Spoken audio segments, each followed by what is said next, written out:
नमस्कार. आजच्या या खास विश्लेषणात आपण एका खऱ्या अर्थाने ऐतिहासिक म्हणता येईल अशा सरकारी निर्णयाची चीरफाड करणार आहोत. महाराष्ट्र सरकारने नुकताच मराठा समाजाच्या शैक्षणिक आणि आर्थिक लाभांसंदर्भात एक अत्यंत महत्त्वाचा निर्णय घेतला आहे. हा केवळ एक साधा सरकारी आदेश नाहीये, तर एक असा धोरणात्मक बदल आहे जो हजारो विद्यार्थ्यांच्या भविष्यावर थेट परिणाम करणार आहे. आज आपण या निर्णयाची नेमकी पार्श्वभूमी काय आहे, नव्याने लागू झालेल्या त्या 8 विशेष योजना कोणत्या आहेत आणि नुकसान भरपाईचं नेमकं धोरण काय आहे हे अगदी सोप्या आणि स्पष्ट भाषेत समजून घेणार आहोत. बरं, आज आपण नक्की काय काय कव्हर करणार आहोत याची एक छोटीशी रूपरेषा पाहूया. सुरुवातीला आपण उपोषणाचा संदर्भ जाणून घेऊ, त्यानंतर ओबीसी लाभांसंदर्भातील धोरणात्मक बदल, त्या 8 शैक्षणिक आणि व्यावसायिक योजना, त्यांची अंमलबजावणी कशी होईल आणि शेवटी हुतात्म्यांना मिळणाऱ्या भरपाईबद्दल सविस्तर चर्चा करू. चला तर मग सुरुवात करूया आपल्या पहिल्या भागापासून. या संपूर्ण प्रकरणाचा संदर्भ म्हणजेच उपोषण. अंतरवाली सराटीमध्ये ज्या घटना घडल्या त्यानंतर परिस्थिती किती वेगाने बदलली हे खरोखरच थक्क करणारं होतं. म्हणजे बघा, 30 मे रोजी मनोज जरांगे पाटील यांचं आमरण उपोषण सुरू झालं. त्यानंतर अवघ्या एका दिवसात म्हणजेच 31 मे रोजी 12 मुद्द्यांच्या मसुद्यावर सहमती झाली आणि उपोषण मागे घेण्यात आलं. पण खरी गती दिसली ती त्यानंतर. अवघ्या 5 दिवसांच्या आत सरकारने तातडीने पावले उचलली आणि 8 नवीन योजना अधिकृतपणे जाहीर केल्या. हा वेग प्रशासकीय पातळीवर खरोखरच उल्लेखनीय आहे. आता वळूया दुसऱ्या भागाकडे, धोरणातील मुख्य बदल आणि ओबीसी लाभ. फडणवीस सरकारच्या या निर्णयाचा जो मुख्य गाभा आहे ना, तो म्हणजे समानता स्थापित करणं. थोडक्यात सांगायचं तर आता इतर मागासवर्गीय म्हणजेच ओबीसी विद्यार्थ्यांना ज्या शैक्षणिक सवलती आणि सोयीसुविधा मिळतात, अगदी त्याच सर्व सवलती आता मराठा समाजातील विद्यार्थ्यांनाही जशाच्या तशा लागू होणार आहेत. शैक्षणिक लाभांच्या बाबतीत हा एक अत्यंत मोठा आणि पायाभूत बदल आहे. तिसरा भाग, मूलभूत आणि व्यावसायिक योजना. इथे आपण पहिल्या 4 योजनांवर नजर टाकूया. तर इथला सर्वात महत्त्वाचा मुद्दा असा आहे की ह्या सुरुवातीच्या योजना विद्यार्थ्यांचा शैक्षणिक पाया मजबूत करण्यावर आणि त्यांना लवकरात लवकर रोजगारक्षम बनवण्यावर लक्ष केंद्रित करतात. विचार करा, 10वी झाल्यानंतरच्या शिक्षणाचा खर्च बऱ्याचदा पालकांसाठी मोठा असतो. तिथेही ही शालांत परीक्षोत्तर विशिष्ट वृत्ती मोठा आधार देईल. दुसरीकडे जे तरुण रोजगाराच्या शोधात आहेत त्यांच्यासाठी नियोजन विभागाच्या सारथी संस्थेमार्फत वाहन चालक आणि वाहक प्रशिक्षण योजना आहे.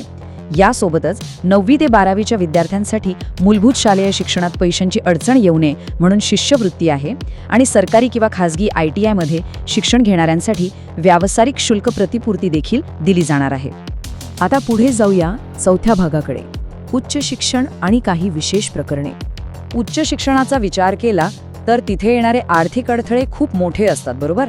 म्हणूनच या उर्वरित 4 योजना अत्यंत कळीच्या ठरतात. शैक्षणिक शुल्क प्रतिपूर्ती योजनेमुळे तब्बल 16 प्रकारच्या वेगवेगळ्या शुल्कांचा भार सरकार उचलणार आहे. जे विद्यार्थी राज्याबाहेर जाऊन व्यावसायिक शिक्षण घेत आहेत त्यांनाही आता वाऱ्यावर सोडलेलं नाहीये, त्यांनाही सवलत मिळेल. शिवाय आता सर्व मान्यताप्राप्त व्यावसायिक अभ्यासक्रमांसाठी पूर्ण पात्रता देण्यात आली आहे. आणि सर्वात महत्त्वाचं म्हणजे कॅप राऊंड्स पूर्ण झाल्यानंतर ज्या जागा रिक्त राहतात आणि जिथे विद्यार्थी स्पॉट ॲडमिशन घेतात तिथेही आता या सवलतींचा पूर्ण फायदा मिळणार आहे. हा एक खूप मोठा दिलासा आहे. 5वा भाग, या सर्व योजनांची प्रत्यक्षात अंमलबजावणी कशी होणार. आता या स्लाइडबद्दल सर्वात रंजक गोष्ट सांगायची तर ती म्हणजे भविष्यातील लाभांची ऑटोमॅटिक अंमलबजावणी. म्हणजे काय तर भविष्यात ओबीसी समाजासाठी जर एखादी नवीन सवलत जाहीर झाली तर मराठा समाजासाठी वेगळा सरकारी आदेश काढावा लागणार नाही, ती त्यांना आपोआप लागू होईल. हे सर्व नियम याच चालू शैक्षणिक वर्षापासून तातडीने लागू झाले आहेत. निधीची कमतरता भासू नये म्हणून प्रशासकीय विभागांना अर्थसंकल्पात तरतूद करण्याचे स्पष्ट आदेश दिले गेले आहेत. विद्यार्थ्यांच्या सोयीसाठी महाडीबीटी पोर्टल लगेच अपडेट केले जात आहे आणि या संपूर्ण प्रक्रियेवर एक मंत्रिमंडळ उपसमिती बारकाईने लक्ष ठेवून वेळोवेळी आढावा घेणार आहे. बरं, शैक्षणिक सवलतींबद्दल आपण सविस्तर बोललो, पण आता एक मोठा प्रश्न उभा राहतो. शिक्षणाव्यतिरिक्त शुक्रवारी आणखी अशी कोणती मोठी आर्थिक मागणी होती जी सरकारने मंजूर केली? या प्रश्नाचं उत्तर आहे आपल्या 6व्या आणि शेवटच्या भागात, आंदोलनातील हुतात्म्यांना देण्यात येणारी आर्थिक भरपाई. सरकारने मनोज जरांगे पाटील यांची ही अतिशय संवेदनशील मागणी पूर्णपणे मान्य केली आहे. मराठा आरक्षणासाठी राज्यात विविध ठिकाणी झालेल्या आंदोलनात ज्यांनी आपले प्राण गमावले आहेत त्या प्रत्येक व्यक्तीच्या वारसांना 10 लाख रुपयांची आर्थिक मदत देण्याचा निर्णय सरकारने मंजूर केला आहे. हे गणित थोडं नीट समजून घेऊया. या संपूर्ण आंदोलनादरम्यान एकूण 309 जणांचा दुर्दैवी मृत्यू झाला होता. राज्य सरकारने यापैकी 275 कुटुंबांसाठी आधीच 27.5 कोटी रुपयांचा निधी मंजूर केला होता. पण बाकीच्यांचं काय? तर राधाकृष्ण विखे पाटील यांनी पुढाकार घेऊन केलेल्या चर्चेनंतर आता उर्वरित 34 कुटुंबांसाठी तातडीने 3,40,00,000 अतिरिक्त निधी मंजूर करण्यात आलाय. म्हणजे आता सर्वच्या सर्व 309 कुटुंबांना ह्या भरपाईच्या कक्षेत आणण्यात आलाय. हे सगळं पाहिल्यानंतर एक गोष्ट तर नक्की, हे केवळ कागदावरचे सरकारी नियम नाहीत. हे असे धोरणात्मक बदल आहेत जे भविष्याची दिशा ठरवणार आहेत.